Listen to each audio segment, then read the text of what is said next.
Guys ఒకప్పుడు బుద్ధులు ఇలాగే ధ్యానం చేసేవారంట.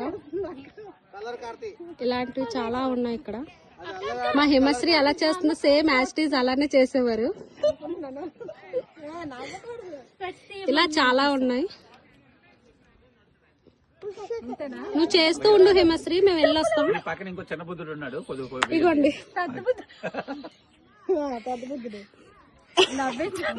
ఈవిడకు చిన్న గట్టు మాత్రమే ఇచ్చారు ఇక్కడ.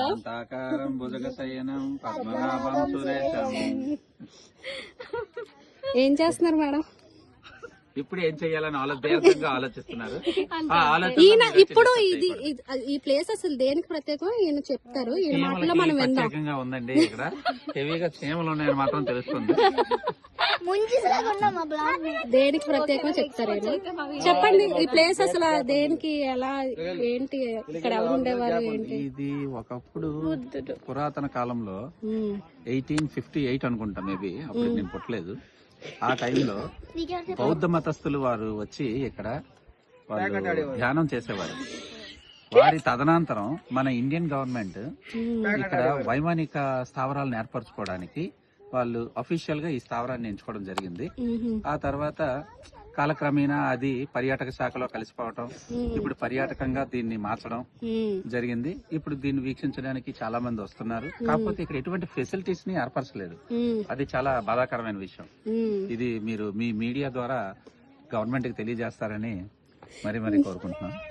మీకు చిన్న ఇన్ఫర్మేషన్, మాది మీడియా కాదండి, మేము జస్ట్ యూట్యూబ్ బ్లాగ్స్ చేస్తాం.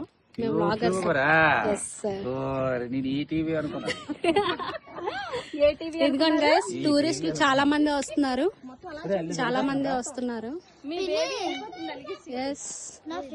ఇక్కడ ఇది ఏంటో కొంచెం ప్రత్యేకంగా ఉంది. ఇక్కడ అన్నిటి మీద ఇది చాలా ప్రత్యేకంగా ఉంది. ఇక్కడ చాలా ప్రత్యేకంగా పూజలు చేస్తున్నారు, అన్నభోగం పెడుతున్నారు. దీన్ని మాత్రమే ఎందుకో ప్రత్యేకంగా పూజించి చూస్తున్నారు. మరి మనకి తెలియదు, ఇక్కడ సరిగ్గా ఇన్ఫర్మేషన్ అయితే ఎక్కడా లేదు. నేను అసలు ఇన్ఫర్మేషన్ గ్యాదర్ చేసి మీకు చెప్దాం అనుకున్నాను, కానీ ఇక్కడ మాకు ఎక్కడ ఇన్ఫర్మేషన్ అనేది మాకు దొరకలేదు. ఇలాంటివి చాలా ఉన్నాయి. మీరు ఈ వ్లాగ్ని బాగా ఎంజాయ్ చేస్తున్నారని నేను అనుకుంటున్నాను. ప్రతి దగ్గర ఈ బోర్డు మాత్రం ఉన్నది, ఉద్దేశిక స్తూపంలో అని.